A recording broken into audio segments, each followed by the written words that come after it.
split up with my girlfriend. From time to time, I end up sleeping rough. So it's gone on for a few years, sleeping on the sofas here and then being turfed out. So it was a couple of years of turbulence, yeah. Was placed in Places for People, Stonebridge Park hostel. I was given support. Then from there I went to a Places for People property on my own, and from there, after a couple of years, I moved here. When everything gets too much, or problems, or anxiety, stress, or whatever happens in the day, I can just come home, shut the door, and then that's it. I'm just having that door to close and not having to hand my key in after. When I go out, that made a big difference, I think, to my mental health, definitely. Floating mental health support is invaluable, really.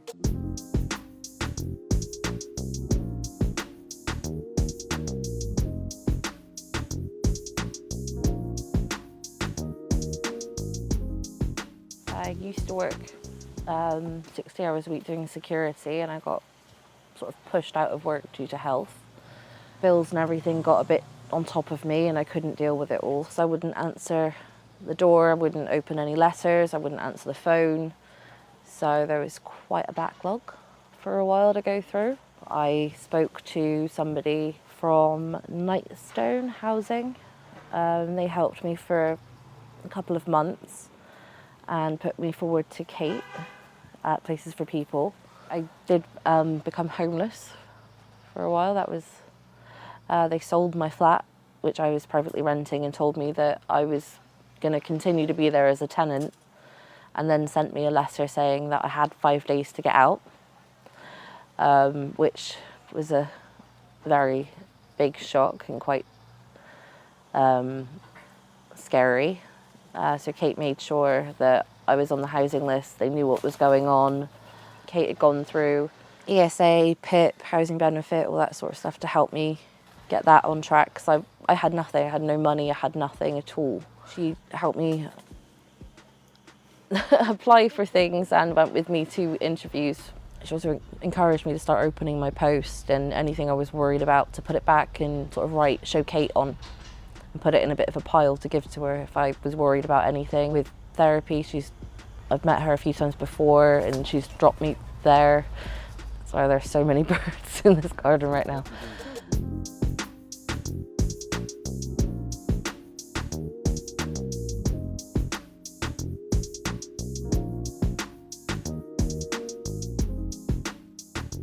I've had issues with mental health issues, particularly schizophrenia, since 1999. Everything got really difficult, so I got a referral to Second Step, and they've been working with me for about 18 months. I mean, this difficult time has been, 10 months of me being in prison and a psychiatric hospital. Places for People have done quite a good job during that time. I was working with Jay, my support worker, for a few months before I got arrested, and then he was sort of there, he came into the prison. A lot of people, when they get released, they go into hostels and stuff, and I'm fairly sure that Jay was quite a large part of making sure that I had a flat. On the day that I came out of prison, he's had a whole day set aside for me to make sure I got to this new place. I've been living in the UK for almost, 10 years, a little bit over 10 years now. Before I used to have a job. I used to work at the fruit market. I worked there for years. I had some marriage problems. I moved out of separation with my wife. My wife used to work at the same place I used to work at, and I ended up getting a different job because not to be near my wife. Then I moved out of the house. My mental health went down the drain. I had a few accidents. I fell off the 3rd story while I was in the hostel. At one point, I gave up on life, and then when I moved over here, Roy became.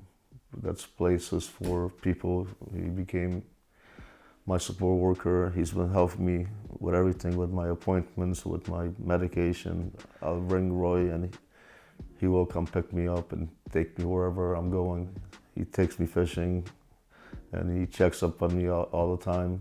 They've been doing a lot to help me with everything. I have a garden where my daughter's got me a dog, so I got a little dog now. So it's quiet, it's peaceful.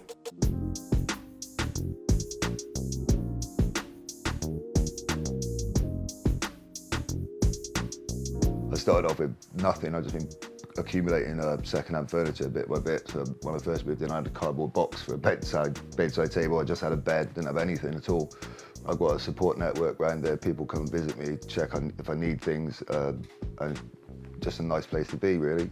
It means everything, to be honest.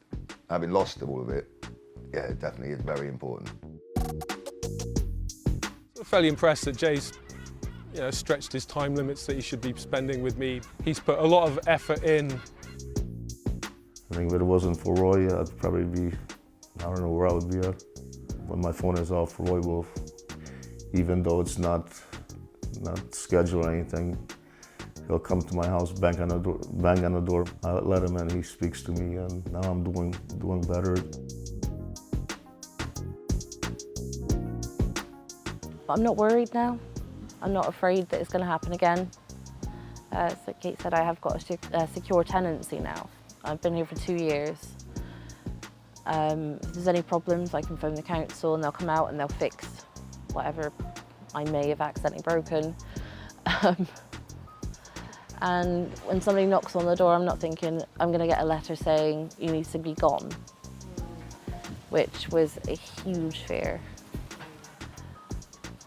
So it's a lot more relaxed now. I feel sort of safer.